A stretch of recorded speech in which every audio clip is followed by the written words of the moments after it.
Amityville in the Hood, eh? I know what you're all thinking, and yes, this movie is racist. Right to jail, right away. Greetings, friends, and welcome to the 3-Minute Horror Show. My name is Ben, your host, and I love horror movies. If you've been here before, you already know the drill. Welcome back. If you're new here, though, the way these videos work is as follows. I give a little plot synopsis. I give a little commentary. I give the movie a rating, and hopefully I can make you laugh along the way. And remember, I watch the bad movies so that you don't have to. You're welcome. Today I will be reviewing the movie Amityville in the Hood from 2021. It's a movie about a strain of marijuana that's possessed by the Amityville demon. It somehow makes its way down to South Central Los Angeles, and it possesses and kills the gang members that consume it. Amityville in the Hood was directed by channel favorite Dustin Ferguson, who's also responsible for Space Sharks and Cocaine Cougar. This movie was directed under his Dark Infinity pseudonym. Unlike Ferguson's other efforts that I've reviewed on this channel, this movie is 70 minutes long rather than a mere 50, and he makes up for that by padding it in even more ridiculous ways. Amityville in the Hood can be streamed here in Canada on Hoopla, Plex, and Tubi. We might as well get started with this.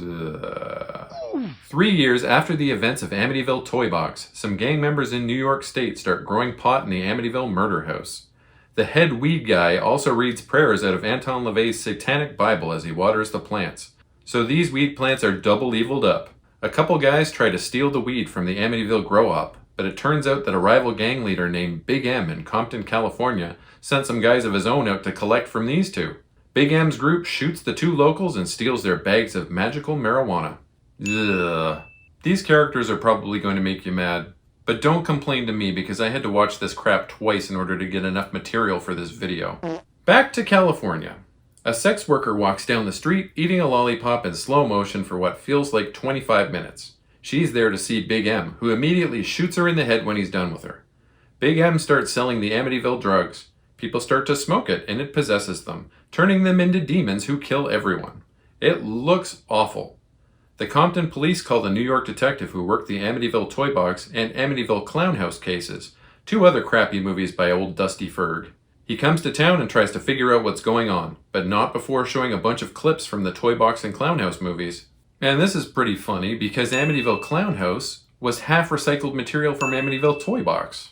That makes this footage a third recycle of a recycle and an extremely lazy batch of filler content. Dustin, I love you, buddy. Why? Huh?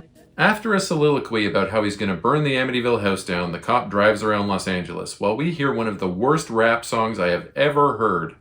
I wish I could play it for you. It is staggeringly bad. After the song ends, we start to see people attacking each other in the streets. Sean C. Phillips is eaten by a guy.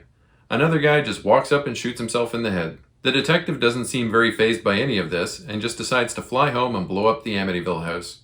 Every character in this movie was a racist caricature. Yikes! They also cursed like little kids that just discovered what swear words are. None of the lines were delivered naturally or convincingly. Speaking of things not delivered naturally, that Amityville rap is abominable. I was not lying when I said that it's one of the worst things that I've ever heard in my life. The effects were also laughable. A huge fumble, as usual in Dustin Ferguson's films. The possessed faces looked like Snapchat filters. This movie was a disaster even as far as fair use Amityville stories go. Stay far away for your own sanity. If a copy shows up at your door, bury it in the yard of someone who you don't like. I rate Amityville in the Hood a 1 out of 10. As always, a link to my letterbox will appear in the video's description. Please leave me a like, comment, and subscribe as it really does boost my engagement and it helps my channel grow. Smell you later, nerds!